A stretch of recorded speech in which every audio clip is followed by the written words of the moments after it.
Right now, that should be fine. But the two major things, Webby does indeed have an ACL tear, so he'll be out for the season. And Ray has a triceps tear, a complete tear, so he'll be out for the season. We just found that out in the last 5 minutes. As far as the game goes, just an exciting game, you know, a great football game. Had a chance to go home for the first time because we had a 1 o'clock game where we weren't traveling, and had a chance to see the 4 o'clock game and then the night games. And I'm telling you what, this NFL is a crazy league, isn't it? I mean, it's a crazy league. It's what makes it great. And every game is just like our game. It's up and down. It's exciting. It's back and forth. And that's what makes it so great. So we're part of that, and we found a way to win, and we're proud of that. We have some things we need to work on, obviously. The number one priority is going to be stopping the run on defense. We have to stop the run. And that's something that we take great pride in. Our guys know that. We all feel that way, and we will go to work on that. Considering look, you're 5-1, and a lot of teams would just love to be there. Considering the high-profile injuries you had, when you got the guys together earlier today, what was the mood? It's good. Guys are in a good mood. I'm not a great judge of mood, Joe. Again, it's, you asked me to put like a factor on it. I think our guys are practical. Our guys understand what it means to win. The best you can do in any week, the best you can do is win a game. That you can be 1-0. That's the best you can do. And the worst you can do is be 0-1. No matter what the score is or what the mood might be or the things you have to work on, that in the end is what is the bottom line. And we accounted for that. So our guys feel good about that. Within that, we've got to do all the things we need to do to be as good as we can be next week to find a way to win the next game. And that's whether you win or lose the previous game. So, our guys are realists, and they know that they need to, that we all need to go to work to improve. And that wouldn't be any different, no matter what the outcome was. John, just what you're talking about. What does it mean to lose those guys and leadership changes as well? And just how do you feel about your guys' chances of filling in the other guys? I feel great about our guys' chances to fill in. I feel that's something that we've been able to do in the past. That's what you have to be able to do. Obviously, that's going to define, what we're able to accomplish this year. So that's something that we're going to need to do, from a leadership standpoint and from a playing standpoint. Our chances of doing it, and I'll put odds on it, that's just something that we're going to have to get done. Just your thoughts on Jimmy Smith and also Danilo, the football players this guy. I think they're very good football players. I feel very strongly about both those two players, Jimmy and Danilo. They'll do well.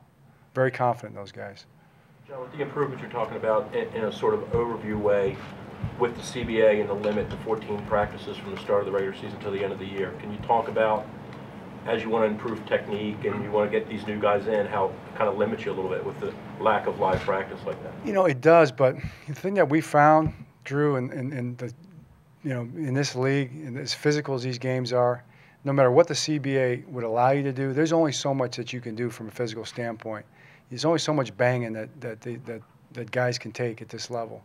And so we've got to do it in other ways, and tackling is something that we can improve on. We can improve on by emphasizing it, and we'll talk about some of the fundamental things. It's also, relationships to the ball carrier, relationships on blocks, relationships on the other defenders, being coordinated on that, attention to detail and assignment. Assignment we can be a lot better. And I also, I think a big part of it is us as coaches, is understanding what our guys are capable of doing from a scheme standpoint, what they're capable of doing well, how they can play fast, within the context of the scheme. So those are things that we all have to do a good job with. Have you talked to Ray about, since the news came out that it is a complete tear? No, I just heard like in the last 5 minutes. So walking through the training room. And so not knowing what he's thinking, I think a lot of people are, the next question, knowing that he's 37, do you think this could be the last of Ray? I mean, you know the guy as well, or do you think he will be able to come back next season? Right. I'm not going to make any comment on that, Jameson. But, I understand you asking it. That's for Ray to speak on, I admire Ray Lewis. I've said that many times. I think everybody in this room does. Anybody that knows him feels that way about him. So I'll be looking forward to seeing what he says about that. John, reviewing now that you had a chance to review the film, with the run defense, was just some of those things correctable up front, or is it something to be concerned about? Now that you got Houston coming up. Well, it's both. It's all correctable, and it's all something to be concerned with. Because you have to correct it, and you've got Houston, which is one of the top rushing offenses in the National Football League. We've seen them before. Played them twice last year. It seems like we've played them a bunch. I think we played them 3 times down there out of 4 in the last few years. They've been running the same scheme the whole time, incredibly physical, aggressive front with the scheme they run. And we're going to have to be really a lot better than we've been the last few weeks. And John, Jimmy, Corey, Shockey, obviously, all this percentage of the time. Once Webb went down yesterday, what did you see from them after you evaluated the film? Thought they played well. You know, there were challenges out there, and they acquitted themselves well. There's things that they'll tell you that they could get better at that we'll work on. But, you know, it's always a fight. You got a lot of good receivers over there and a great quarterback, so it was a back-and-forth battle, but they did well. Trying to release that Owens injury is minor. A relief, sure, absolutely. I'm very grateful for that. The 4 games last year without Lewis and going 4-0, does that have any bearing at all as to how it works this year without Ray? You have to repeat that. You have to repeat that. I'm sorry, because I was just thinking about Aaron's question there. You know, it's very clever way to ask it. His injury is minor, actually, so that you got what you needed. Well done. See Mike over there laughing. Asking about Lewis this year and how last year you were able to survive and go 4-0 without him. Does that have any bearing on what happens this year and how, I guess, who stepped up and how it's done? Well, you know, probably something that would give some guys some confidence. You know, some guys would probably feel good about that. The guys who are going to be playing are the same guys that stepped in and played last year, you know, to a large extent. Those guys have played a lot of football. We've got a lot of confidence in those guys. You're talking about Jamil and Danelle. Of course, Albert, if he slides inside and plays a little bit, we'll just have to see how that goes. So, yeah, we feel good about that. Do you anticipate need more corners, or do you think that you've got enough corners now? You know, you always need more corners. You know, we always need more of everything. So we'll have to decide, you know, where we feel like we mostly need another guy, who we have available on our practice roster, or who's available out there. The most important thing is going to be getting the best player in here that we can, whoever that is, and we'll probably lean toward whoever the best player available is. Coach, it seemed as if one of the bigger problems with the run defense was offensive linemen getting to the next level. Would you agree with that assessment? Where does Terrell Suggs play a role there when he gets back? Well, Terrell's more of an edge setter than he is, you know, keeping interior linemen off of the linebackers. He'll set a really good edge, obviously. We've been very good there. You know, that's not been an issue for us. Those guys have done an excellent job of setting the edge. As far as guys getting up on linebackers, yeah, that's a concern for us. Linebackers playing downhill and taking those guys off of blocks is another part of that. Plenty of times we did it well, and many times we didn't. So all those things come into play. You guys have said all along that you guys would take a cautious approach with Suggs. Would that include he is eligible to begin practicing? Do you expect him just to at least be on the field with you guys, whether it's very small to here? Right, we haven't decided that yet. He'd be eligible this week, you know, with the PUP rules to start the practice. At that time, you have a 3-week window. Whenever you make that player take him off the PUP list, you have a 3-week window to either bring him on your active 53 or not. So we'll make that decision, you know, obviously by Wednesday. We'll just have to see where we're at then and see how he's doing. John, is time of possession a factor for you? I mean, you're still putting up points, but obviously your defense is on the field a lot more than your offense right now. Where does that fit in your kind of importance level? It's important. You know, certainly don't want to be 40-20, you know. If it's 31-29 or something like that, you know, it's not that big a deal, and I think it goes on both. But I always believe it starts with the defense, you know, and being a defensive guy, I guess, and thinking that way a little bit more. You know, you take it on your own shoulders and say, let's get off the field. If we get off the field, we're off the field, you know. If we allow them to convert and those kind of things, run the ball on first down, then they're got a chance to stay on the field. So it seems like a bunch of games every week are decided by the field goal kicker. And the big thing has been ice it. Do you ice the guy? Do you not ice the guy? And yesterday you didn't and worked out, and is there a hunch there? How are you playing that at the end? Yeah. I was impressed. I think everybody on that side of the stands all at the same time, it seems like they did a big in unison. And we were playing for the wind, I guess. I don't know. You know, it's just, it's. There really is no plan. Not really. You know, it was.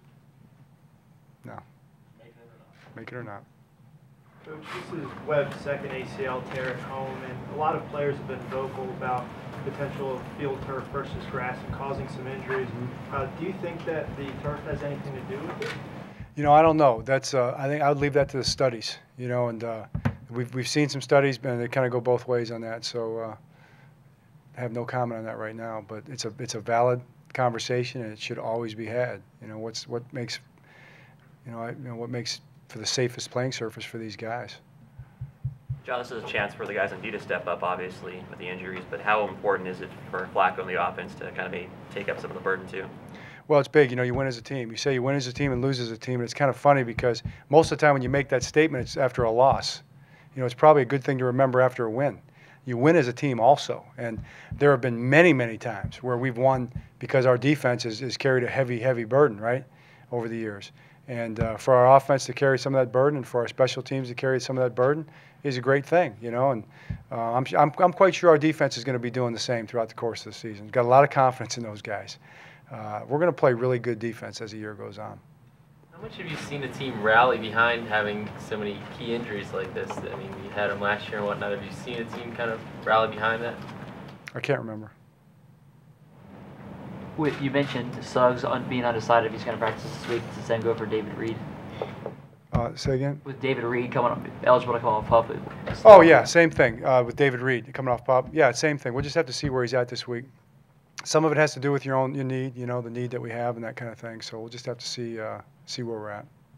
Because you heard this 5 minutes ago or 5 minutes before the game, you don't know the details, right? Whether it's surgery or any of that, that's still too early. I assume it is, but no, I have no details on that. Just as I was walking through the training room, Mark grabbed me, and he just got the phone call on the MRI. Kevin can vouch for that. That's exactly what happened. I see some skepticism out there. It's not a cover-up. Yeah. And John, I know obviously a very talented defense in Dallas. How would you review how the offense did against them this year? Well, you know, the offense did well. The only 2 times that they didn't move the ball were when we were backed up. And so the offense played well. We had to keep a great outside linebacker in check, and you know, we did that. We had to keep a great middle linebacker in check. We did that.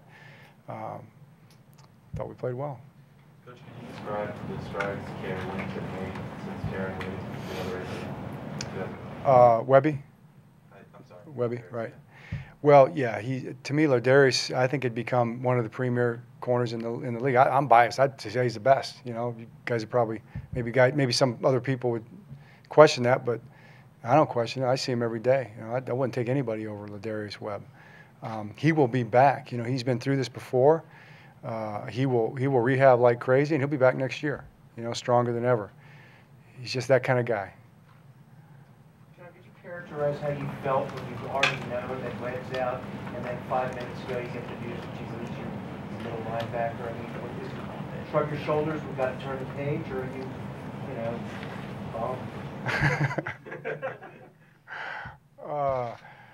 wow.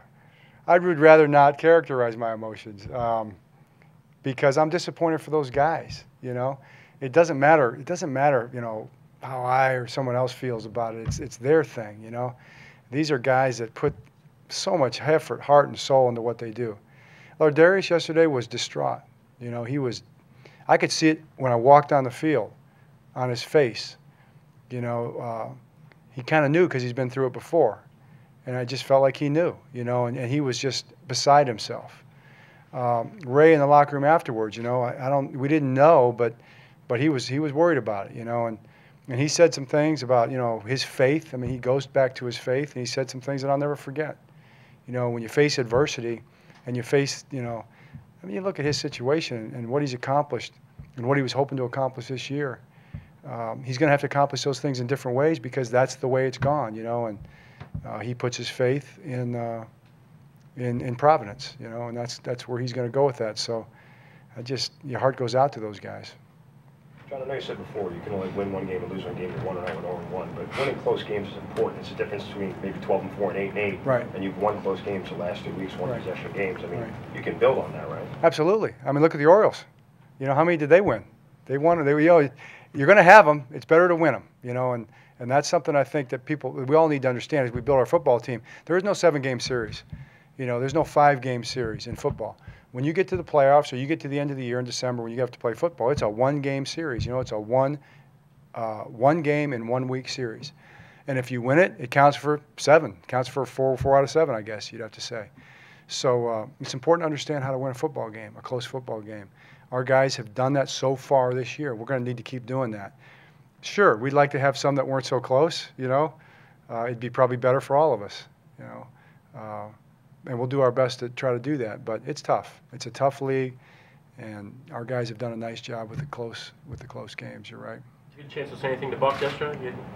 Yeah, man. Yeah, he was like, we were like, all of a sudden I looked back, bam, there he was. You know, it's like, that's Buck Showalter. You know, hey, Buck, you're great. You know, I said, I think you're great. I said, hey, we got to talk. You know, we got to talk.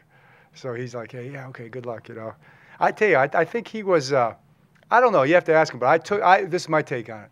He was a little bit taken aback by the response of the crowd. You know, both on the field and when you saw him up top in the suite up there. It looked to me like he was pretty moved by it. You know, it was really cool. John, everything seemed to click on Jacoby's return. And what does that say, one, about the blocking and the improvements you guys have made on special teams, and then also what does it just say about his natural ability and speed to just break it? Right, it says both. You know, we've been really close on the returns, we feel like, all year. We've said that before, but it doesn't mean much until you break one. You know, we had another one that was about gone, too. You know, the one up the right sideline there. So he's got a great knack he's got great acceleration. He's really strong. He's got a great knack for hitting the hole. The hole doesn't stay open for long. And he's got a feel for that. So I think it says that we're a threat, you know, in the return game. We've felt like we needed to be, and it's going to have to be something that's going to be important, you know, this year as we go forward. With you and Houston both 5-1, do you look at this game in the early half of the season kind of as the class of, you know, determine the class of the AFC at this point? No, not really. I don't look at it like that. Is there a follow-up on that? That would be. No. How would you characterize it in that sense? I would characterize it that we're going to go play a game, you know, it's going to count at the end. And it's going to matter on our record, and it's going to matter on their record, you know, when it all comes down to at the end. All those kind of like characterizations they just don't mean that much to us. What difference does it make? You add them up as you go. John, with Lardarius, we saw him play inside in the nickel. Is that a role you kind of envisioned for Corey Graham? We saw him do that quite a bit in the preseason and training camp. Yeah, Corey's been in there. Corey will do a good job in there. He won't be the only one. You know, we've got a couple guys that can play in there. So Asa will be a part of that, you know, and we'll just have to see how it goes. The thing I like about Corey is he can play outside, he can play inside, and he can play safety. So he gives us a lot of versatility there. Could McClellan's role change too with Ray? Right, McClellan can play outside and he can play inside, so that gives us some versatility there too. All right. All right, thanks.